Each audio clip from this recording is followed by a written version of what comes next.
చెప్పండి, ఎక్కడి నుంచి మాట్లాడుతున్నారు, ఏం చెప్పాలనుకుంటున్నారు? చెప్పండి, ఏం చెప్పాలనుకుంటున్నారు?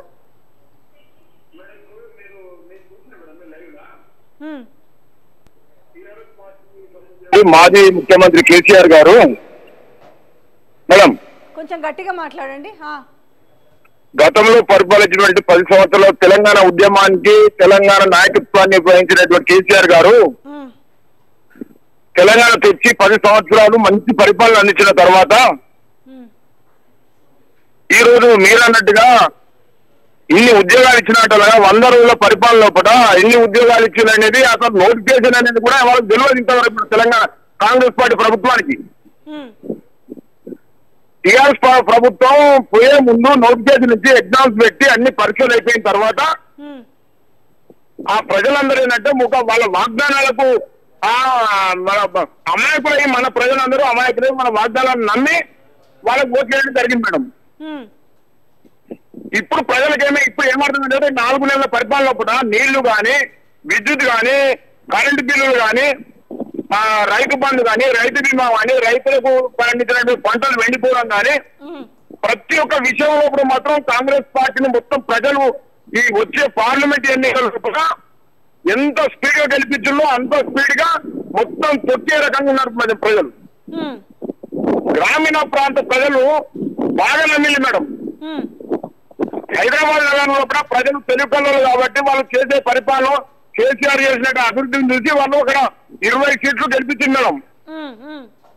తెలంగాణ ప్రజలు గ్రామీణ ప్రాంతంలో కావాల్సింది మేడం పొద్దున్న లేవగానే 4 గంటలకు సరి కట్టుకొని పోయి భార్య భర్తలు పోయి ఆ పొలం చుల్లి నాకేసి అడ్డేసి పూలను పెట్టుకొని ఆ ఎండనక వాననక ఆ నీడనక అడ్డేసుకొని బ్రహ్మాండమైనటువంటి వాళ్ళు వ్యవసాయం చేసుకున్న క్రమంలో కూడా సంతోషంగా వాళ్ళ కుటుంబము వాళ్ళు వాళ్ళ పిల్లలు అనేక రకమైనటువంటి కార్యక్రమాలు చేసుకొని పంట పండుతా అంటే వాళ్ళే కడుపుండా తిన్నట్టు ఉండే పరిస్థితి ఉండే తెలంగాణ ప్రభుత్వం లోపల.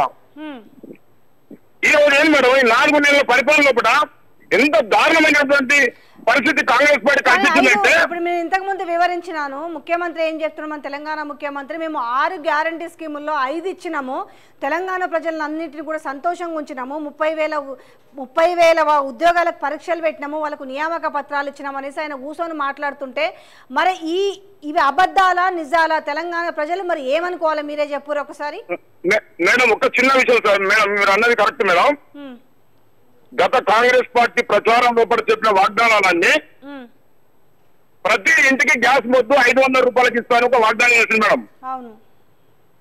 మళ్ళా ఎలక్షన్ తర్వాత ఏమన్నారు, 1000 రూపాయల చిల్లర బస్సు మీరు వేస్తేనే మీ అకౌంట్ తర్వాత పడతాయి 500 మాఫీ అని చెప్పి అన్నారు మేడం. ప్రజలు ఎంత అమాయకులు అంటే ఇప్పుడు అర్థమైందండి ప్రజలకు. ఇప్పుడు ఎక్కువ ప్రజలకు ఏం చెప్పని అవసరం లేదు మేడం. బ్రహ్మాండ ప్రజలు అయితే తీర్పిచ్చేందుకు వాళ్ళు అనుకున్నాడు ప్రభుత్వం ఏర్పడిన తర్వాత ఇప్పుడు అదేంటి రైతు బంధు మేడం. రైతు బంధు అన్నారు, కన్యాలక్ష్మి అన్నారు, తులం బంగారం 1,00,000 రూపాయలు తులం బంగారం ఇస్తున్నారు. ఏది అమలు లేదు మేడం. ఓన్లీ గ్రాఫిక్స్ లో కూడా ఆ సోషల్ మీడియాలో వైరల్ చేసుకుంటూ అది చేసుకుంటా ఉన్నారు మేడం. మేడం మీరు దయచేసి మీరు ఒకటే రెసిపీస్ మేడం, మీరు చేసే రెగ్యులర్ గా మేము యూట్యూబ్ ఛానల్ లో వాస్తవాలు మాట్లాడే ఛానల్ ని మేము రెస్పాండ్ చేస్తాం madam. Thank you so much అండి. అదే వాస్తవాలు తెలియాలి తెలంగాణ ప్రజలు. మేడం మీరు అంటే నాకు బాగా ఇస్తాం మేడం. మీరు వాయిస్ ఓపెన్ గా మాట్లాడతాను మీరు. థ్యాంక్ యూ అండి, థ్యాంక్ యూ. ప్రజలు మాత్రం ప్రజలు నిర్ణయిస్తారు మేడం. దెబ్బతోని 100% ప్రజలు నిర్ణయిస్తారు. ఏదో రకంగా ప్రజలకు అర్థమైంది మేడం. 4 నెలల పరిపాలన పైన అర్థమైంది madam. Thank you so much అండి, మీ అభిప్రాయాన్ని మాతో షేర్ చేసుకున్నందుకు థ్యాంక్ యూ సో మచ్.